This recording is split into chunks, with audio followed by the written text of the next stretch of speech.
Hello, everybody. Welcome back to another episode of Liverpool Latest. I'm your host, Matt. If you enjoyed the video today, please leave a like on it, subscribe to the channel to see more, and as always, join in on the conversation by leaving me a comment down below. I got a lot to talk about today. I got a little transfer news going on. I got Slot's comments in regards to the draw that happened against Fulham. And I have some comments by Jamie Carragher that is, man, this guy just can't keep his name out of the news, can he? Let's just get right into it. Jamie Carragher was talking about Milos Kerkez. I don't know where. I guess it was maybe during a Sky Sports pregame or halftime or something. But he made a comparison that made quite a few people online mad. All right? And I will read the quote as is, and I will let you be the judge. I have my opinions on it, but we're going to get right into it. Carragher said, sometimes when you watch Kerkez, it's like having Darwin Núñez at left back. It's just a bit mad. Now, a lot of people look at this comparison and immediately took it as negative against Kerkez, which is saying something because it goes to show just their opinion of how Darwin Núñez was when he was part of the team. But, and as much as I think Jamie Carragher is a fucking moron, don't get me wrong. Like, the more I've used his name in articles that I've researched for Liverpool news for the channel here, the more I've seen his name in these news headlines, the more I say to myself, this guy is just a moron. But I also don't necessarily disagree with where he's going with it. All right? I'm not going to sit here and say Kerkez has been phenomenal since he signed to Liverpool. But I also don't think Carragher was talking specifically about his effort or his athleticism or his commitment to the club. I don't think he was going down that route, all right? What I think he was trying to go for, and worded it very poorly, was the fact that Kerkez is a very high-intensity player. He's always constantly moving. He's unpredictable, to say the least. And the actions he takes are, he doesn't think before taking that next step. And let's put it this way. In pundit language, lots of action, not enough composure. And I feel like that is what he was trying to go with. And I don't disagree with that. I think anybody who looks at that quote objectively, while it's an absolute dickhead thing to say, you also have to look at it from without the emotional side of it, and you got to sit back and say, I see what he's going for. But I also think that the way that we use Kerkez hasn't been all that great either. We're also giving him players to play to that clearly are not on the same wavelength as him. Cody Gakpo, I've been making the discussion about that he just doesn't gel well with Kerkez. Gakpo gels well with Robertson. Why you would start Cody Gakpo and start Kerkez, who have absolutely no chemistry together on the field, it looks like, continuously is beyond me. And I feel like that's a Slot problem, not a Kerkez or even Gakpo problem, frankly. I feel like Slot should have figured this out forever ago. But at the same time, I think the comparison's excuse me. I think the comparison is problematic because it distracts from legitimate criticism that we actually have of Kerkez, and it just feels dismissive rather than constructive. And it encourages fans to basically, again, act out online talking shit to Carragher. So, listen, I don't know what Jamie Carragher's problems are with foreigners. I know Kerkez is European and Hungarian, but at this point, can he just start? When I say this, I don't want you all to think I'm an asshole when I say this, but at this point, I would respect what he says more if he just added slurs, because clearly this guy hates foreigners. He hates Mo Salah for no fucking reason. And he has his opinions on Kirkez now. So if he just started saying slurs, and hopefully I hope it doesn't come to that. I'm not trying to make it sound that way, but at that point, you might as well just say something that you probably shouldn't say on television, and that you're gonna look even more like an asshole, because clearly he's just treading that fine line. He's walking that razor's edge, if you ask me. But let's talk about this in football terms, though, because again, Carragher's core issue is the fact that Kirkez has always got his head down running, at times limited scanning, poor timing for crosses, weak link up with midfielders, so on and so forth. It feels like the left side is predictable and rushed, and especially when it comes to the low blocks, we've been clearly having problems with the last couple of weeks. So, Carragher, in his words again, says that he doesn't think he should be playing every week.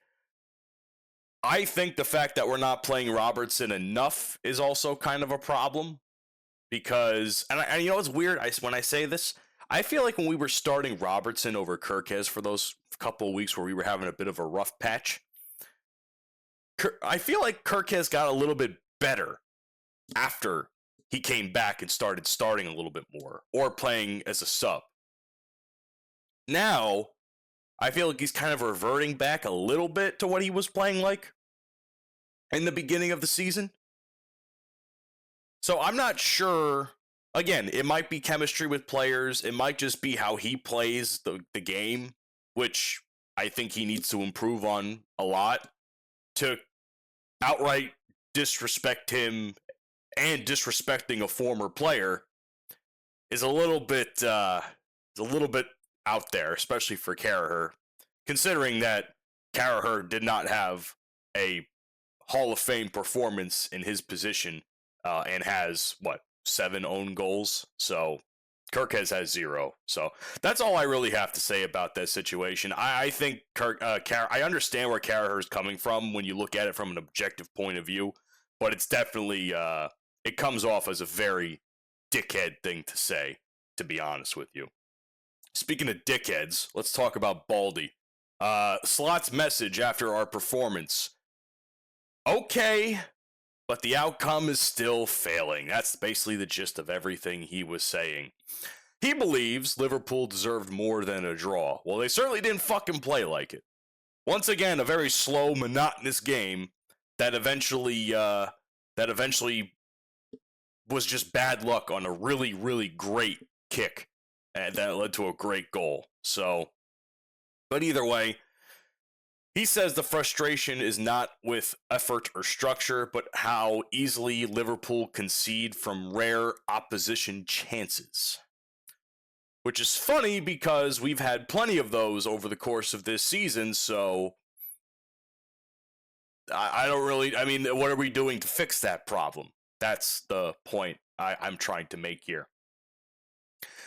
It sucks because we keep dropping points late in the match, and it's always in the same part of the match, if you think about it. It's always like the last 15 to 20 minutes, including extra time at times, of a game reaching diabolical levels of, what's the word I'm looking for?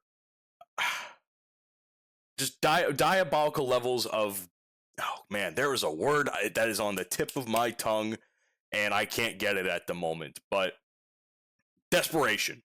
That's what I'm looking for. Diabolical levels of desperation from the team, like the last 15 minutes or so from the match. Clearly trying to play not to lose, as opposed to playing to win. Because in these last 15 minutes, these last couple weeks, opposing sides have been much, much more effective against us. Let's be honest. But it's been making me upset as a viewer. It's making a lot of people like you who watch these videos upset. It's getting to a point where we're watching the same match every week. And I could have talked about this yesterday. The definition of insanity is trying the same thing over and over again, expecting a different result. You can basically sum that up with Liverpool's season with a lot of decisions Slot has been making. Also, in regard to the conceding early goals, Slots is quoted in saying, "The first chance the other team gets leads to a goal. I am experiencing this for months now." What have you done to fix it, Baldy? So I don't know what to say at this point. I feel like Slots. These press conferences are so fucking tone deaf at times. Because, like, you know the problems. You see the problems play out on the field, but what are you doing to fix the problems in the game? How are you preparing the team to fix those problems leading up to the following match? Because let me be honest with you. As it stands right now, if we don't shape up against Arsenal this Thursday, and Lord knows I'll be watching, I won't enjoy it, but I'll be watching, we're facing a 7-0 Liverpool United game from a few years ago. Except it's not going to be in our favor this time. And who knows, maybe we might get really, really, really lucky and some divine intervention comes from the heavens and says, let's give this team a win against the best team in the league right now. I doubt it, but that's where it's getting. So, and what's even worse is that he keeps making the same mistakes, as I've been saying, with the offensive subs. These substitutions he's making don't make any sense. How are you going to take Verts off, replace him with Frimpong, and where there's no, whatever creativity we had on offense is more or less gone. And that's not a knock on Frimpong. That's just the fact that they're taking out players in a good position. Not to mention, we should have been playing 3 strikers up in front, and we didn't because we decided to put 2 midfielders on the side of Gakpo instead for some strange fucking reason. So, as I've been saying yesterday, the lineup sucked from the get-go. The substitutions made only made the team worse as the game gets on. So, I can't... And then he goes on to talk about the whole chance creation, how he's rejecting that we're creating nothing, and frankly, we really aren't creating much. Like, we're creating something, but it's not by much, and it's not happening as often as we like to see it happen. And a line that he talked about was, if you play with this many midfielders and 1 attacker against a 5-4-1, I don't know if you can expect chance after chance. Well, geez, what do you know? Oh, God. Is it just arrogance or stupidity? I don't get it. I genuinely don't get it. No shit, you're not going to have many chances with 5 midfielders on the fucking team, all right? Like, or on the starting lineup. Even if they do create chances, it's still not fucking enough. It's astounding. It's astounding that he is so tone deaf. Truly. So, what this press conference reveals to me, as a fan, is that he has his philosophy hasn't changed. And because it hasn't changed, it's not doing us any better. Believes in the control-first football, which, yeah, we control possession most of the game. Statistics prove that. But we're not creating really any chances out of it. The play is incredibly boring. We press up to the half point of the pitch, and then in the next phase, we just completely falter and then kick the ball back to whoever's the center back at the time, kicking it back to Allison, only to start all over again. So we have no idea of what to do in the finishing phases. It's the same bullshit every single game, I've been noticing. And he won't abandon the principles to chase chaos. Well, I'm not saying you have to abandon principles. But I am of the opinion, and I've learned this from my time in the working world, rules are not made to be broken, but they certainly can be bent. And from what I'm seeing right now from Arne Slot, He's very much, I compare him to the corporate shill yes man who has no creativity and just wants to go his way, the highway, the straightforward way. This is my game plan. This is what I have to do, and I'm going to tell everybody how to execute it. And if it doesn't work, well, we're going to find a way to keep going in that same direction and make it work. And sometimes that does not always work, if you ask me. Speaking of things that did not work, it seems like I did talk about this recently about Joel Ordonez. It seems like Liverpool have ruled out a move for him for right now. So it was reported by Simon Jones from the Daily Mail that Liverpool will not pursue a deal with Joel Ordonez, I said Joel, excuse me, in the current January window, despite recent reports from Ecuador suggesting that Club Brugge center back was close to joining. He's been scouted over several seasons by the team. No deal on the agenda was present. I did not hear about this until recently, until these Ecuador reports came out. I still question their validity to begin with, but again, I'm not sure what the news situation is in that part of the world, and are instead prioritizing other defensive options. Gee, I wonder who they could be trying to get, which they're probably going to fail at again. Starts with M, ends with I, in between. Ark Gay. I know it sounds really bad, but it's basically Mark Gahey is what I'm trying to say. It's oh, God. And I've been seeing reports about Gahey, too, that it's just like the owner doesn't want to budge about losing him. We have competition, including Man City. City already might have Semenyo, so it's like they're going to set up for a pretty solid January window, and we're not going to get shit. I feel like anyone that I've talked about since starting with Fan Arch in the channel has been ruled out. And whether it's Nico Schlotterbeck, Mark Gahey, or Ordonez, I don't really know. I don't really know what they're planning on doing. They're clearly not panic buying, and I wouldn't even call this panic buying. I think they're being too passive. They were really aggressive in the summer window, probably to their own detriment. Let's be honest. But now that they have seen how the play is on the field, they're trying to make the adjustments, or they should be making the adjustments. They're not pulling the trigger on problem areas on the field for whatever reason, and it sucks because the defensive positions are probably some of our weakest points. Center back specifically, as I've been talking about, and anybody has been talking about.